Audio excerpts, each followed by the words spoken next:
ये ध्यान से सुने सभी संस्थान कि व्यर्थ में नहीं जाने देगा ये देश राजीव गांधी का बलिदान। इसलिए हमारा आदरपूर्वक निवेदन और आह्वान है न्यायालय को कि नहीं दें गुनहगारों को जीवन दान। देखिए, न्याय होना भी चाहिए और दिखना भी चाहिए, प्रतीत भी होना चाहिए। आज उच्चतम न्यायालय ने 6 ऐसे व्यक्ति जो दोषी या अभियुक्त नहीं हैं लेकिन कन्विक्टेड हैं, एक ऐसे फौजदारी कारनामे के लिए जो एक पूर्व प्रधानमंत्री की हत्या का कारनामा है। और सबसे महत्वपूर्ण बात है कि राजनीतिक रंग कुछ भी हो, एक पदासीन प्रधानमंत्री या पूर्व प्रधानमंत्री पे घातक हमला और मृत्यु और हत्या भारत की अक्षुण्णता, संप्रभुता, भारत के अस्तित्व को अटैक करता है, उस पर आक्रमण करता है। इसमें कोई राजनीति का रंग नहीं होता। और ऐसे एक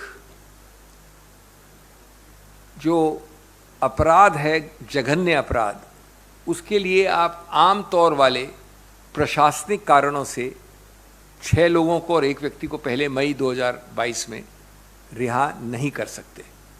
ये कांग्रेस का आदरपूर्वक स्टैंड है उच्चतम न्यायालय के निर्णय के विषय में।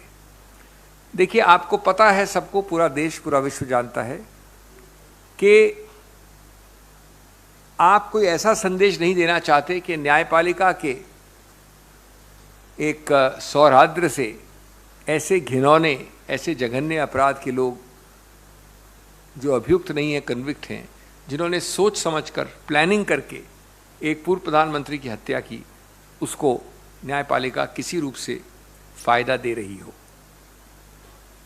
सुप्रीम कोर्ट, उच्चतम न्यायालय ने खुद ने बार बार कहा है कि सिर्फ अगर आपने कुछ समय कारागार के पीछे बिताया है, वो कारण नहीं हो सकता रिहाई का।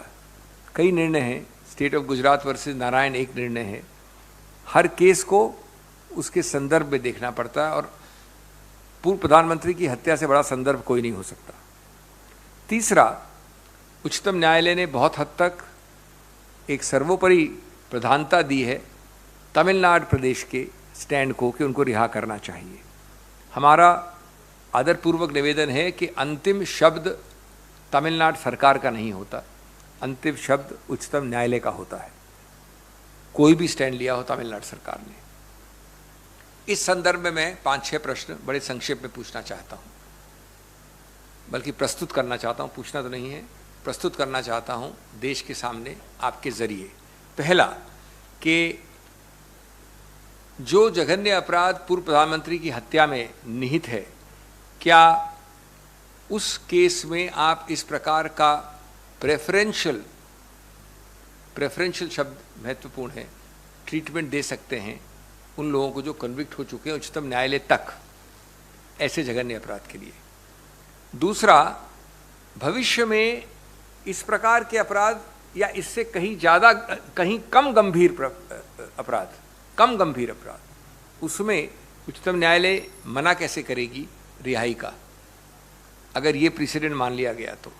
तीसरा, अगर रिहाई का कारण स्वास्थ्य अस्वस्थता है, अगर रिहाई का कारण काफी समय बिता देना है जेल, सुनकर देखो जी, ममता राहुल मोदी बोले, लिखे जितेंद्र जी।